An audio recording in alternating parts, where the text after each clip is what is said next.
The revolution is upon us. This is Get It on Vinyl.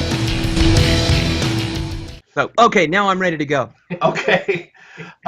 So Marc with a C, tell us about your new album. Well, my new album is called Obscurity, and by some people's count, it's the 13th full-length record of original material I've made. I don't really know how they're counting to come up with that number, but I traveled all the way to the Great White North to record with my dream producer, Jordan Zadarozny of Blinker the Star, and I think it's the best record I've ever made, and probably the best record I'm capable of making at this point in time. I can't imagine improving on it. Good. Our next question, you've always been a do-it-yourself artist, recording your own music and a lot of times playing all the instruments or most of them for your recordings. What made you seek out a producer this time? Well, there's a number of reasons. One, I think I kind of hit the ceiling with where I could go with lo-fi. I did as well as I'm going to do on my own. But also, my first record, Human Slushy, was done with an outside producer, and I don't think we connected properly. So in a lot of ways, going to Jordan Zadarozny was me getting that first record right, like finally setting it right. But secondly, when I was around 16 or 17, I skipped school to get the second Blinker the Star album the moment it came out, back when you had to do such a thing in the 90s. And there's a moment in track 7 called Flight Song, and I think it's the second chorus. There's just some dynamics that go on there where I went, one day I'm going to get okay enough to where I can get this guy to collaborate with me. So it was literally the dream that I had while learning to play guitar, that I would one day work with him. So that was the other reason. I got to a point where it was feasible, but I had to work and work and work to get there. I see. Go ahead. So you kind of touched on a little bit there, but what was it like working with a producer for this recording as compared to doing it yourself?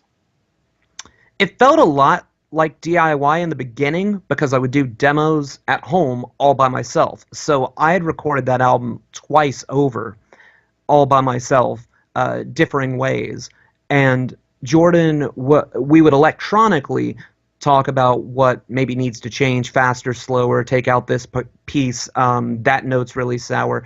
So by the time I got there, it was literally just, we were ready to press record and go. I mean, we were recording drum parts 2 hours after I got off the plane.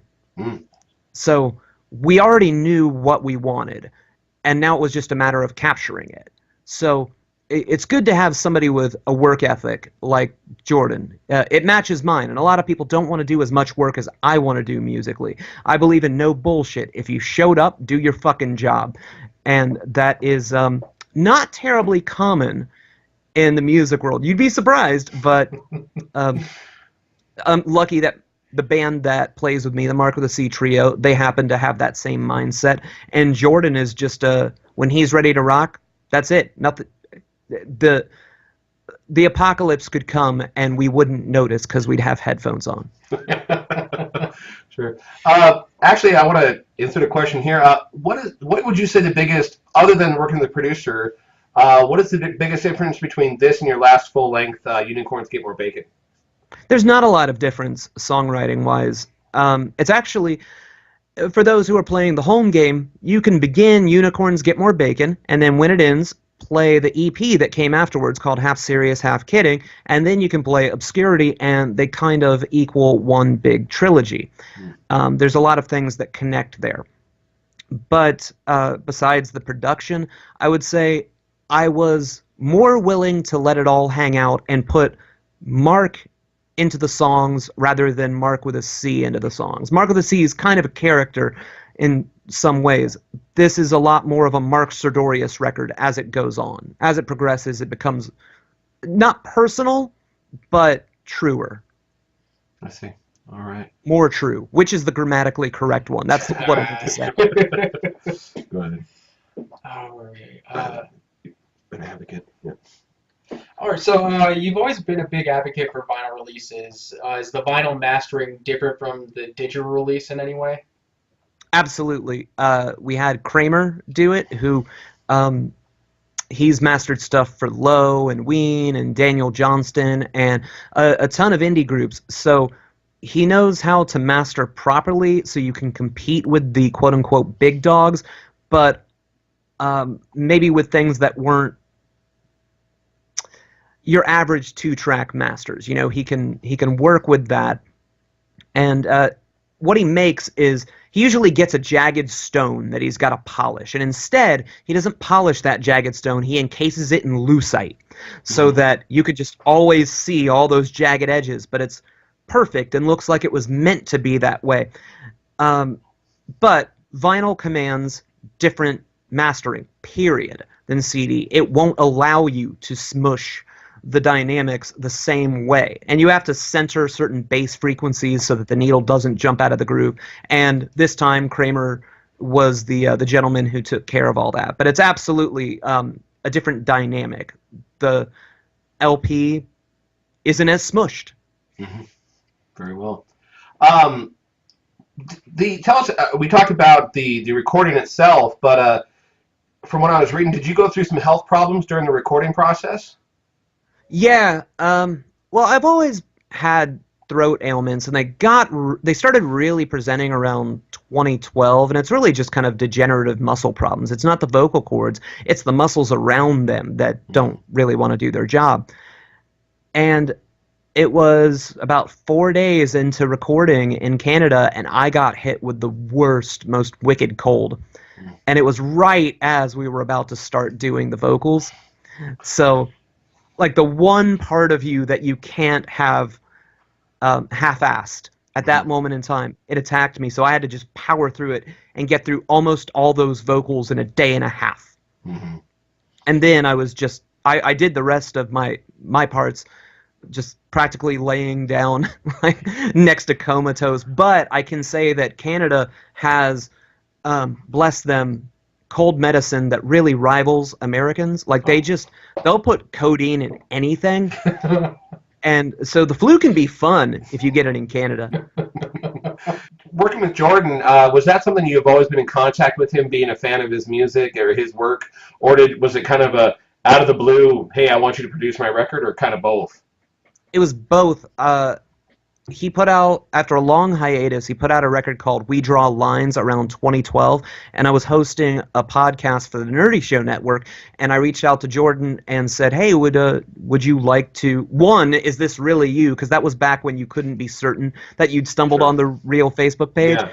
And, like, man, it would really be a dream to interview you, and we did a really exhaustive interview. I mean, this thing just left no turn unstoned, we'll say. And we became friends afterwards. He liked the stuff that I played on the podcast. It was just kismet. And afterwards, I was like, look, the dream's always been to have you produce a record. And he went, that'd be great fun. And he liked the records of mine that I sent him. And I think he certainly saw room for how to improve things and get better tones. So it was out of the blue after we'd become friends.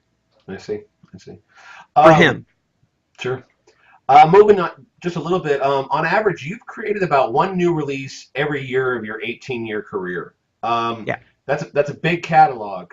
Do you pressure yourself to keep up with this pace, or is it something that just comes naturally to you in the creative process?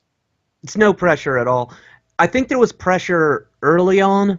I felt like I wanted to create a lot so that I could bury my first record, because I felt that we'd really gotten it not as good as it could have been, not as right as it could have been. So I wanted to create a lot of stuff, and I was also influenced by Robert Pollard putting out just every scrap, and I was like, well, he can do it, I can do that too. And then, of course, it finally dawned on me, you're not Robert Pollard, not every scrap you make is good. So in that period, there was a little bit of pressure, but afterwards, it's not self-imposed. Now the pressure is know when the muse is talking to me and capture that lightning in a bottle.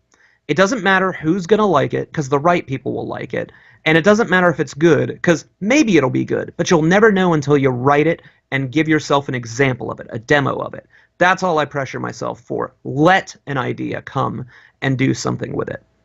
By the time it hits you, it's gone through 5-6 phases. Sure. Would this record have been possible without your Patreon people? Yes, but it would have taken a number of extra years. Really? Okay. How important has Patreon become to your career? Very. Okay. If something happened tomorrow where Patreon went away, I could do what I do, but the Patreon support helps me do what I'm going to do on time. Gotcha. And not have to scrimp as much. There's not a dime that I make from Patreon that doesn't go back into creative endeavors, but I think that anybody who follows my Patreon and backs it will tell you mine is probably the most active with rewards. Like, as you mentioned, I have a huge catalog, but this also means that I have a huge catalog of things I never released. Mm-hmm. So I give away the archives constantly, and I don't really tour, so this is a way for fans around the world to get live recordings of shows that I do, and it's like they are there, but I'm not coming to their town. Meanwhile, the local fans aren't really getting those live recordings of the shows. True. So it does kind of put a little bit of pressure on me to really change up the set lists, though, to keep it interesting for those who listen to the live shows as podcasts. Mm-hmm. But anyways, in short, I could do it without Patreon. It would just take a lot longer. True. You mentioned that Unicorns Get More Bacon and your EP and now Obscurity are kind of this grouped records, this trio of records. Was that by design or just something that came naturally? Organically, I should say. Sorry. It was kind of by design. There was a point during Unicorns Get More Bacon where I wasn't sure, with the wealth of material that I had, I wasn't sure if it was going to be a double album or not. And I went, there's probably a better way we can go about this. The part where I waffled was the EP in between, because I was like, maybe this doesn't need to exist because it's just not going to make any sense to anybody standing. If this is the first thing they hear, it would really alienate you, I think, at least. Mm-hmm. So I think it's a really important EP if you're listening to these albums back to back. But if you just need one Marc with a C thing in your house, that ain't the one. Okay, yeah. But it dawned on me later, right about the time that Unicorns came out, like, well, there is this long game, because there was a trajectory within that record that was sort of a secret theme. Mm-hmm. Where I kind of regress as the album goes on. I regress to earlier writing styles. And there's something to that. So by the time you've ended Unicorns Get More Bacon and the ensuing EP, I've not only regressed back to my earliest styles of writing, but I've also regressed to now having a producer again. It really is a new beginning. Mm-hmm. With that in mind, looking forward, and you may not know this, do you think you're going to work with a producer again on your next album, or do you think you're going to go solo again? I don't know. I really like the idea of just recording ideas as they come in the future, but I don't know that things will sound finished to me after being so happy and so proud of Obscurity. Mm-hmm. So I'm afraid that just recording when the excitement takes me and what I think is a finished lo-fi song, I don't know that it won't always sound like a demo to me now. I don't know what that's going to be like going forward. But it's a good question, and it's something I need to be mindful of, so thank you for asking. Tell us a little bit about the vinyl pressing itself. Where'd you have it pressed, and anything that people should know if they're looking to buy it? Oh, that's a big question. If you don't like me, don't buy the record, because I sing and play on every song. That's what you should know, like, right up front. But we had it pressed at Pirates Press, who they broker out to the GZ plant in the Czech Republic, and their quality control has been up and down in the past couple of years, but it's really, really come along. And I think if you compare your average pressing from GZ to what's coming from United, you'd find 9 times out of 10 you wish you would have gone with GZ. United is almost like a, you know what, I'm not going to sling mud. I'm not doing that. But GZ's quality control is a lot better than its reputation, and they won't send out substandard material anymore. That's just a thing of the past.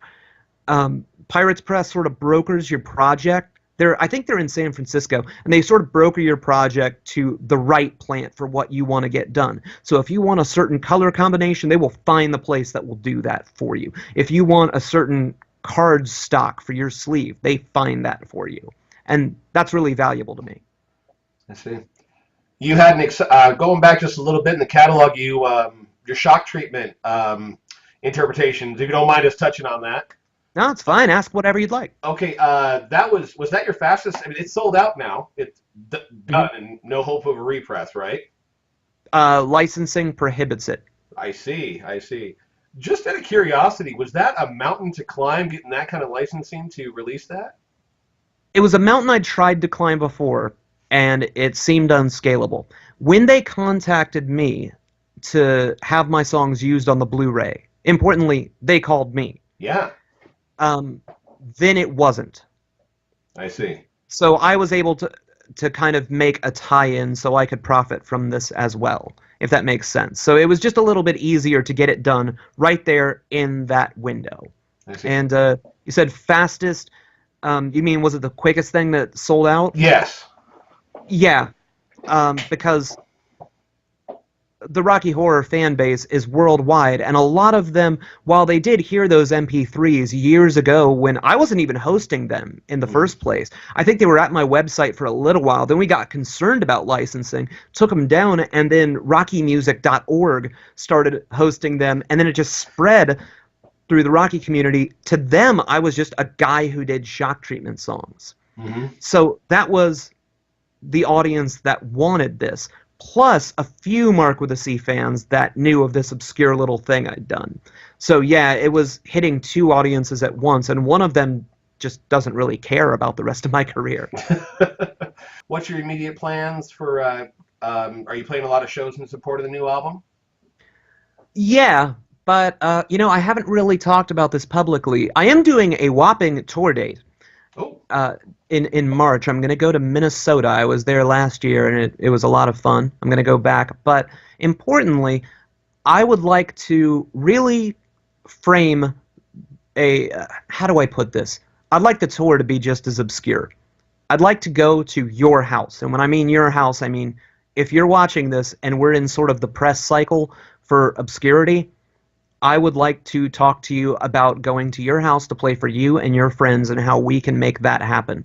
I think making very intimate shows is a lot more exciting than going to a bar in some town I've never been in and stressing about who's going to show up, is the audience going to talk over me, Now, if I want to go and play in a regular old venue, I've got a show that's being workshopped for theater called the Obscurity Show. And I can do that if I come to your town. But if I'm just going to show up with my guitar to do songs, I want to go to your place, I want to sing to you and your friends, and I'll have a chance to talk to you, and I'll know what songs you want to hear, so you're not mad that things are left out of the set list. I'd prefer to do that. Let's take advantage of my time in Obscurity. I had a question for you. I mean, we're talking an 18-year career, almost an album, a recording a year, a release a year. Do you ever have people who request a song and you completely blank on which song all that the is? time. Okay. You would be surprised at how often. Now, there's some fans that have noticed and they love it. Like, they love that they're tripping me up. In particular, there's a song that I've never gotten right on stage, like never to my satisfaction, called Anything But Plain. And this is really unfortunate because a lady got the title tattooed on her body. She really connected with the song. Yeah. So she, of course, comes to see me and requests that song, and I'm like, I'm so sorry that I'm besmirching your body art by fucking it up in this way. So, and for Patreon backers, I do a monthly live stream right here where I perform songs, usually by request, but we kind of go with a theme or an era. And once someone asked me, just out of the blue, hey, Marc, can you play Americana? Which isn't that old. It came out in, I think, 2015, 2014. Yeah. On Exactly Where I Am, and it just went right off the radar. It just wasn't there. I'm like, dude, I don't even know what key that's in. I'm so sorry. So yeah, it happens all the time, but I attribute that more to I'm aging rather than the amount of songs, because it didn't used to be a problem. I knew my entire catalog plus a billion covers. Now I got to really practice before I play. All right, well, I guess the most important thing is people are watching this. Where can they get the album? marcwithac.bandcamp.com. Now, it's not as simple as you're hoping. It's not marc.bandcamp.com. You have to spell the whole thing out and be redundant with me. It's marcwithac.bandcamp.com. That's the easiest place to get the vinyl version, which is blue, purple, and pink swirl. It's really beautiful to look at, and it's the inverse of the colors from the Unicorns Get More Bacon and Half Serious, Half Kidding EPs. So they all converge together in this color scheme. However, if you just want it digitally and you don't want to have something that you can touch and grow with and have a bond with, if that's not your speed, if you are not into that, why? But you, of course, can go to Spotify and all the normal places to get electronic downloads. But we're here at Get It On Vinyl. We all know that the LP is where it's at, and we were thinking about it in a side one, side two way. That was actually something that Jordan and I wouldn't say we argued about it, but we had a heated conversation over which song was going to end side one. Was it going to be The New Normal, or was it going to be Song for the Sad Girls? Which order was it going to be? And Jordan actually won. So we were talking about, before the album was even, before we were even done recording, we were talking about the vinyl. Excellent, excellent. Well, I think that's a good way of wrapping it up there. I really appreciate your time talking with us, Marc. Oh, it's my pleasure. Thank you so much. And thanks for what you do and keeping the torch alive, you know. 18 years ago when I started and was singing songs about vinyl, people were like, it wasn't even hipster territory. It was just, what are you fucking talking about? And to see how far vinyl has come and that I wasn't crazy in holding the torch for it, with sites like yours, it really warms my heart. So thank you not only for this conversation, but for doing what you do.